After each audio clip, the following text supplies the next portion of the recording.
Meus queridos alunos, vamos para mais uma semana, última semana de junho, já entrando na semana de julho, né? Estamos vencendo 90 dias aí nessa loucura de quarentena.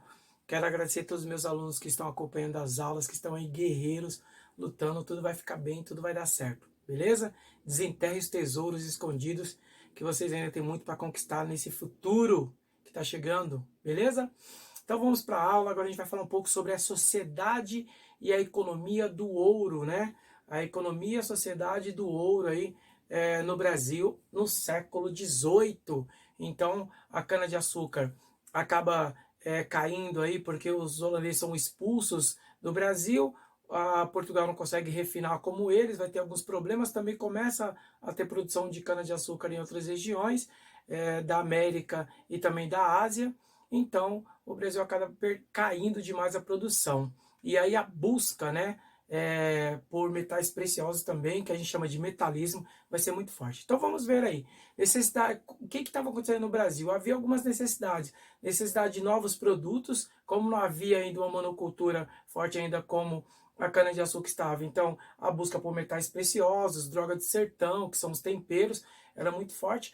Essa luta com a mão de obra indígena, né, porque agora os jesuítas protegem os indígenas, então não permitir essa mão de obra, vai ter aí um conflito, porque agora precisa dessa mão de obra indígena para adentrar o interior, né? Por que os indígenas? Porque eles conhecem a mata. Então agora precisa essa mão de obra escrava indígena para adentrar a mata e conquistar mais novos territórios também. Então marca aqui as principais tipos aí de entradas. Duas delas vão se fortalecer e vai marcar a história também no período da sociedade e a economia mineradora, que são os bandeirantes. Vai surgir agora aventureiros querendo desbravar o interior do Brasil, ao centro-oeste, aí, tentando descobrir novos focos aí de metais preciosos e também novos territórios, fortalecendo o que o Brasil é hoje, né? Então, vou ter dois tipos de entradas. A organizada pelo governo, que é o governo que vai investir a coroa portuguesa ali no século XVIII, e o outro lado, pessoas, né, iniciativa particular, né, muitos aventureiros saem da Europa e vêm para cá, atrás também do enriquecimento, atrás de novas aventuras e novas terras e também do metalismo, do metal precioso. Então essa busca pelo ouro sai aqui da região de São Paulo. São Paulo havia um comércio muito grande aqui no centro para poder desenvolver essa busca desses metais preciosos. São Paulo controlava todo o comércio nesse período, e a região então das Minas Gerais, né, que agora é Minas Gerais, estado de Minas Gerais, região das Minas Gerais acaba sendo descoberto aí, até a região mais ou menos de Goiás, Mato Grosso e Goiás começa a ser explorado com ouro, né? Então vai ter esse desejo dessa busca do ouro e vai se encontrar muito ouro nessas regiões, tá? Entre Minas Gerais, Mato Grosso e Goiás. Outra sacada também que vai acabar desbravando o Brasil e vai tornar o que o Brasil é hoje é o tratado, então, criado, uma parceria entre Portugal e Espanha, chamado Uti Possidetis, ou seja, terra utilizada é terra possuída, ou seja, quem desbravasse acabava, então, descobrindo essa terra e linkava ela a Portugal, para o governo, para o rei de Portugal. Então vai ser muito forte nesse período aí, fortalecendo tanto para o norte, para o centro-oeste e também para o sul aí, da colônia brasileira, tá bom?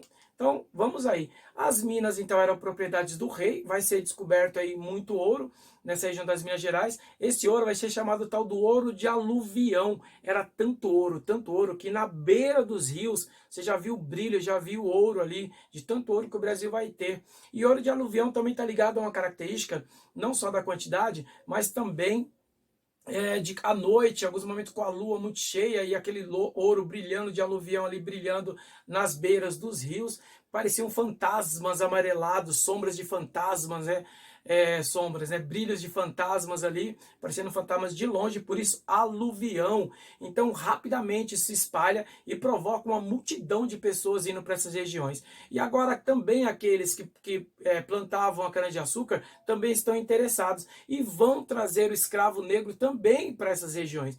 E é interessante para vestibular que muitos escravos negros até se permitiram vir para essa região das Minas Gerais atrás do ouro, porque muitos acreditavam que ia ser um trabalho mais leve do que seria então na cana-de-açúcar. Muitos dos seus donos ali, dos senhores do engenho, acabaram prometendo também a liberdade a eles, para aqueles que conseguissem conquistar o ouro, ali, extrair o ouro. É claro que não vai ser bem assim, né? Então vai ser tudo bem complicado. Vão trabalhar de 12 a 16 horas por dia dentro da água, muitas doenças, muitos vão morrer doentes, esses negros, escravos. Também muitos que eram prometidos a sua carta de alforria, a sua libertação, também não aconteceram, né? Não teve essa carta de alforria. Então vai ser muito difícil também para a escravização negra nesse período. E o indígena vai ser usado para explorar, para adentrar a mata. Então eles vão ser muito usados aí pelos bandeirantes. Que aí fica tratado os bandeirantes como herói, não é herói, não sei se vocês já viram, mas já há movimentos aqui no Brasil, aqui em São Paulo, como já aconteceu nos Estados Unidos, para derrubar as estátuas desses líderes. Algumas já foram pinchadas porque não tinha nada de herói, mataram, estupraram muitas mulheres indígenas, mataram muita gente para adentrar a terra, mas ao mesmo tempo teve todo esse conhecimento da terra do que é Brasil hoje. Então isso é uma grande discrepância na história. Claro que tem a história oficial oficiosa, aquela história oficial bonita, que eles andavam com um grande chapéu, né, um chapéu bonito, roupas de couro. Não era bem assim, era muita roupa uma em cima da outra, tinha facão, tinha armas para poder explorar esses indígenas e também adentrar a mata. E claro, destruía, então acabava ali dominando também para destruir os quilombos construídos por esses negros fugitivos e que ficou um bom tempo aí desaparecidos, que montaram verdadeiras cidades, verdadeiros povos. E também agora com essas entradas dos bandeirantes, muitos quilombos foram descobertos e também destruídos aí, que acabou ficando só para a história. Hoje tem muitas regiões quilombolas que são de origem desses quilombos, que foram destruídos por esses bandeirantes. Então a nossa história ainda tem toda essa bagunça ainda desses bandeirantes serem heróis ou realmente serem assassinos, né, exploradores, tanto da escravização indígena negra e também do território brasileiro aí, tá bom? Então havia essa luta desse combate do contrabando e essas entradas então contra os quilombos, tá bom? Muito ouro vai então achar entre essa região de Minas, Mato Grosso e Goiás. O governo, a coroa portuguesa não vai ser boba, ela também vai querer ganhar dinheiro com isso. E aí agora a gente vai ter alguns problemas aí. Uma chamada revolta, Guerra dos Emboabas, a revolta Felipe de Santos também, que a gente considera um movimento nativista, vai ser muito forte nesse período também aí. E também altos impostos, serão cobrados muitos impostos, altos impostos também nesse período aí, ok? Então, a coroa portuguesa precisava controlar a extração de todo esse ouro, precisava ganhar. Só para vocês terem uma ideia, tiraram mais de 8 toneladas por ano de ouro, era muito ouro. Chegou um tempo na Europa, no final de 18 para 19, que o ouro brasileiro, entrava tanto ouro que a Inglaterra não queria mais que entrasse ouro. A rapadura muitas vezes chegava a valer mais que o ouro, de tanto ouro que entrou. Fora, né, todo o ouro contrabandeado que entrou lá também. Então, por isso, a coroa portuguesa, ainda no século XVIII, criou, então, a Casa de Fundição. Então, era a forma de controlar e cobrar impostos dessas pessoas que estavam lá explorando. Então, passava-se por São Paulo. Aqui havia, então, um comércio muito grande, as pessoas compravam toda a mercadoria no comércio aqui de São Paulo e ia para a região, então, das Minas Gerais até Goiás, aí passando por Mato Grosso, então, para explorar. E aí, quem controlava eram os paulistas que controlavam esse comércio. Só que a coroa portuguesa não queria que controlasse. Vieram muitos portugueses estrangeiros que eles queriam passar esse comércio para essas pessoas.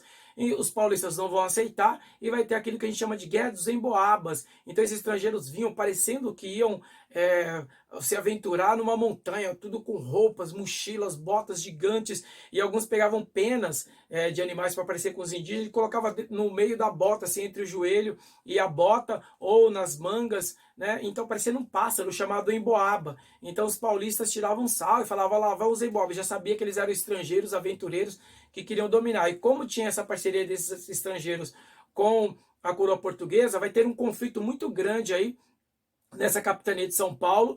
A Guerra dos Emboabas, os paulistas perdem, para encurtar a história, eles perdem e aí acaba dividindo. Então agora essa região das Minas Gerais não pertence mais à capitania de São Paulo. Então vai ter a capitania de São Paulo e agora a capitania das Minas Gerais, ou capitania de Minas Gerais, e a exploração aumenta. E aí então com a Casa de Fundição, que a Casa de Fundição, a coroa portuguesa toma conta lá, todo mundo que explorar ouro tem que levar lá pagar os impostos, então eles transformavam em barra e colocavam o selo da coroa portuguesa. Você poderia rodar com esse ouro em qualquer lugar. Se você fosse pego com ouro que não estivesse aí dessa forma, você então seria preso e perdia todo aquele ouro que foi explorado. Então houve também as pessoas fazendo contrabandos de ouro nesse período aí para fugir então da casa de fundição e dos impostos. Alguns impostos, o quinto, né, o quinto era 20% de toda a produção de ouro que pertencia ao rei português, né, rei de Portugal.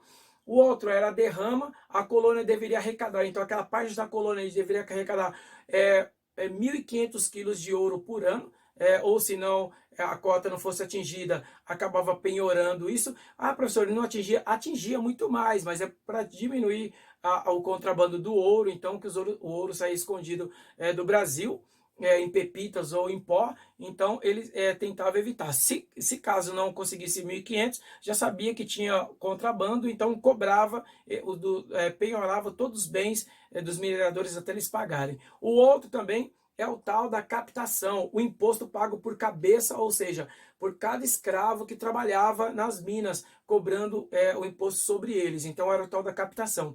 O quinto ficou muito famoso com aquela frase, o quinto dos infernos, porque chegou um momento que o ouro começou a ficar escasso, que eles cobravam o quinto do quinto, né? Então era imposto sobre o imposto, e praticamente era impossível pagar quando começa a entrar a crise do ouro, porque a exploração foi absurda, foi assustador a quantidade de ouro que eles tiram do Brasil. E acaba, então, nessa região de Minas Gerais, formando uma sociedade mineradora, uma sociedade do ouro. Né? Os caras vão ter muito lucro, e agora com muito ouro, muita riqueza, eles começam a trazer cultura e arte também da Europa para essa região. Né? Então, essa elite do ouro, com escravos, mestiços, que a gente chama de mulatos, a gente vai falar um pouco sobre os mulatos, os trabalhadores livres e também os artistas que vão, então, produzir essa sociedade mineradora aí na região das Minas Gerais. Então, com esse investimento agora na arte, na cultura, na música, na literatura, na escultura europeia, duas grandes artes vão surgir muito fortes aqui no Brasil, na região de Minas Gerais. O Barroco e o Rococó, né? Então a gente vai falar um pouco sobre esses termos aí. Boa parte desses artistas que vão produzir, esculpir e também pintar serão muitas vezes mulatos. Professor, quem é o mulato? Hoje o mulato é já reconhecido como um termo racista, né? um termo preconceituoso, porque a mula ela é uma mistura do burrinho com a égua. Então, quando nasce a mula, ela é infértil, ela não pode ter filhotes. O útero nela, ela não consegue ter filhotes. Então, ela é infértil. Então, muitos brancos acabavam violentando as negras, achando que ela ia ser infértil, que as meninas que iam nascer delas seriam então inférteis, eles podiam ter um domínio maior aí de exploração do corpo e também do abuso dessas meninas. Então, por isso o termo mulato. Então, a mistura do branco com negro era mulato. Mais ou menos no ano 2000, eu estava na faculdade essa época, começou a surgir essa ideia que esse termo seria um termo racista. Eu lembro que eu participei desse baixo-assinado, fizemos o baixo-assinado, não era fácil como agora, como tem internet, então foi uma loucura, a gente ficava na porta da faculdade pegando os nomes das pessoas do RG, fizemos o baixo-assinado e esse termo caiu por terra porque era um termo racista, ou seja, quem é esse negro? Ele é infértil, ou seja, a mula ela não tem identidade, a mula ela não é da classe do cavalo ou da égua, ou seja, uma classe nobre dos quadrúpedes, mas também não é do burrinho, então não tinha uma identidade. O mulato ele vem nessa característica nesse período, ele nem é branco o suficiente para ser livre e ele também não é negro o suficiente para ser escravo. Então quem era essa parte? Na região das Minas Gerais, boa parte deles serão artistas, e também nós temos uma característica importante que muitos, como a cultura e a arte está muito forte também nessa região das Minas Gerais, com esse investimento, muitos artistas vêm, se apaixonam também por negras, acabam casando com elas e libertando ali também. A gente vai falar um grande artista que acabou sendo mestiço, mulato aí, né, que agora o termo não se usa mais, de filho de um português branco com uma escrava. Né? A gente vai falar um pouco sobre isso. Então, barroco, professor, o que seria o barroco? Significa pérola imperfeita, não havia uma perfeição. É um movimento artístico muito forte que acontece na Itália no século XVI, mas só chega no Brasil no século XVIII. Lembrando que não era um movimento religioso, tá? Era um movimento de esculturas maravilhosas, né? Eu vou mostrar algumas para vocês aí enquanto eu falo aqui, também depois eu mostro lá também na aula no Teams. Então eram esculturas maravilhosas e acabou então, só que no Brasil, quem teve um investimento maior com o poder da Igreja Católica, que também arrecadou muito ouro, então eles acabavam estimulando ali os artistas a esculpir a arte religiosa, né? Acabou então o Barroco e o Rococó muito ligado à arte religiosa, parecido com alguns renascentistas, esses mecenas aqui, ou seja, aquele que investiu na obra era a Igreja Católica. Então eles vão esculpir muito santos, Jesus, etc. A gente vai ver um pouco sobre isso. E dentro do Barroco, quem vai se destacar aí são dois, né? O Antônio Francisco Lisboa, chamado de Aleijadinho, talvez você já ouviu falar, e o outro é o Mestre Atraíde, mas o Mestre Atraíde a gente vai fortalecer mais o Rococó, né? Então, ele nasce, o Aleijadinho nasce aí em 1738, ele é filho então da escrava chamada Isabel, com Manuel Francisco Lisboa, que era um branco europeu português artista, e esse menino nasce então mulato e ele vai ser o artista, ele que vai produzir, vai esculpir, vai pintar também, e ele acaba pegando uma doença, né, acaba tendo uma doença então que ia apodrecendo a pele, né, e a carne, os nervos iam se secando, então ele ia amputando e ele continuou trabalhando mesmo assim. Essa doença aparece depois dos 40 anos, ele acabou tendo o apelido de Aleijadinho porque ele não parou de trabalhar e ele vai produzir muito, até já com as marretas amarradas na mão, e é impressionante a arte do Barroco e do Rococó nas mãos do Aleijadinho, do Francisco Lisboa, chamado então de Aleijadinho, e eu vou mostrar algumas coisas para vocês depois lá pelo Teams, ok? O outro cara que se destacou no Rococó, né, e o Rococó também é estilo de pintura, usado muito amarelo, vermelho, eu vou mostrar para vocês também. Em 1700 surgiu aí em Paris, já em outra região, também não era religiosa, bem dentro do período do iluminismo, também tinha uma ideia de não ser perfeito, mas o iluminismo, desculpa, o rococó vem nas características do iluminismo chamado roquel, que seria tipo uma concha que ficava bonito ali no meio do jardim, mas que também não havia perfeição. Olha que legal, um fala sobre concha, outro fala sobre pérola imperfeita, mas eles não estavam linkados em nenhum momento, e aqui no Brasil vão se unir, juntar essas duas artes, tanto que muitos historiadores que estão ligados à história da arte vão classificar um barroco mineiro, um rococó mineiro, porque ele vai ser bem diferente daquela arte desenvolvida na Europa e trazida para o Brasil nesse período. Vai ter um estilo próprio, né, mineiro ali, que é um grande questionamento até os dias atuais, ok? Então ele era filho de português. Quem vai se destacar neles aqui é o Manuel Costa Ataíde, chamado então de Mestre Ataíde. Ele nasce na cidade de Mariana, né? Ele foi catequizado, batizado, né? Filho de capitão português. Ele até foi militar, mas então ele acabou se doando todo para a arte, né? Que considerado barroco, e também as pinturas no rococó. Ele trabalhou muito aí em pinturas de painéis, usando dourado, pintando imagens, talhas, num desenhista ilustrador, ficou muito famoso. Então os dois vão se destacar nessa sociedade econômica mineira aí, mineradora, né, com ouro no Brasil. O ouro começa a ficar escasso, o governo português começa a cair matando, aumentando os impostos do quinto, o ouro começa a desaparecer. Algumas começaram a fazer contrabando até para Portugal. Como Portugal era muito católico, então eles levavam, havia uma construção de muitas imagens aqui dos santos, Jesus e Maria e etc. E aí então, quando eu estava em Portugal, como eles eram muito católicos, então eles viam aquilo com representação, com muito respeito.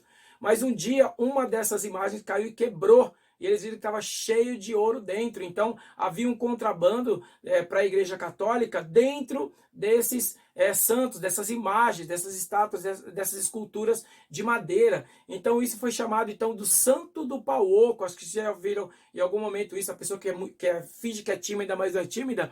Então esse termo Santo do Pau Oco vem disso, que é esse contrabando, né? Parte ia para a Igreja Católica, parte para a Inglaterra, desse contrabando tentando esconder dos impostos aí cobrados por Portugal.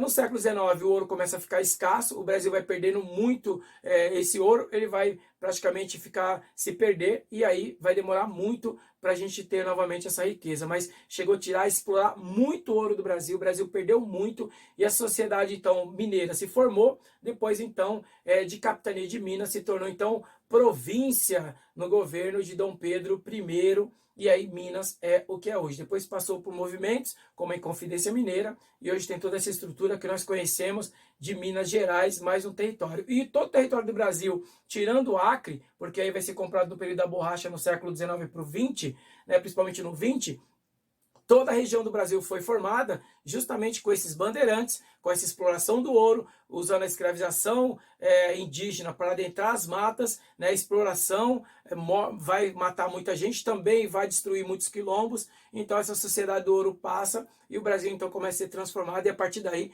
começa a vir um outro processo do Brasil, que a família real vem para o Brasil e começa tudo a mudar aí também a base da economia, beleza? A gente vai ver um pouco mais aí quando a gente estiver nas explicações na aula. Tudo bem? Amo vocês. Bons ventos, fiquem com Deus, até a próxima aula. E não vamos ter atividades, ó, vou dar uma aliviada para vocês aí dessa correria. Vai ter uma semana de descanso, beleza? Bons ventos, fiquem com Deus, até a próxima aula, galera. Valeu!